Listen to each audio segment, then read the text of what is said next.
అనేకమైన మున్సిపాలిటీ యొక్క బాధ్యతలు ఉన్నాయి. ఈ యొక్క వీటిలన్నిటి కూడా సెంట్రలైజ్డ్గా ఇక్కడి నుంచి మానిటరింగ్ చేయటం. 123 మున్సిపాలిటీస్లో ఏ వార్డులో ఏ వీధిలో ఏం జరుగుతుంది అనేది మానిటరింగ్ చేసే విధంగా ఒక సిస్టమ్ని డెవలప్ చేశారు. దీన్ని ఈరోజు యాక్చువల్గా మన సిడిఎంఏ గారు దీన్ని మొత్తం ఆయనే ప్లాన్ చేసి విత్ టెక్నికల్ పీపుల్తో అందరూ కలిసి ఈరోజు ఇనాగరేషన్ చేశాం. ఖచ్చితంగా దీనివల్ల 2014-19లో అయితే ఆ రోజు నేను మంత్రి అయిన తర్వాత ఆ రోజున్న కమిషన్తో కూర్చొని డిస్కస్ చేస్తే రాష్ట్రంలో ఉన్న ఆ రోజు 110 మున్సిపాలిటీస్ 110 మున్సిపాలిటీస్లో ఒక 20,000 ప్లేసుల్ని బ్లాక్ స్పాట్గా డిసైడ్ చేసాం.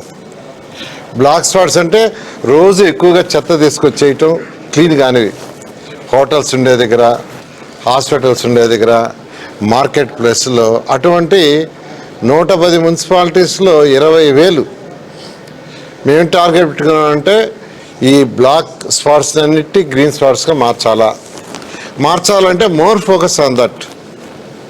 ఎక్కువ ఫోకస్ అంటే రెగ్యులర్గా ఎవరైతే క్లీన్ చేస్తుంటారో ఆ క్లీన్ చేసే ముందు యాక్చువల్గా ఫోటో తీసి అప్లోడ్ చేయాలా, క్లీన్ చేయగానే మళ్ళీ ఫోటో కొట్టాలా, ఆ టైమింగ్స్ ఆటోమేటిక్గా రికార్డ్ అయ్యి విత్ జియో కోఆర్డినేట్స్ అలాగ యాక్చువల్గా చేయటం వల్లనే 2014-19లో సిస్టమ్ అలా డెవలప్ చేసాం. కానీ గత ప్రభుత్వం ఆ సిస్టమ్ వదిలేసింది. మళ్ళీ ఇప్పుడు యాక్చువల్గా ఈ ప్రభుత్వ రంగాన్ని మొదలుపెట్టింది.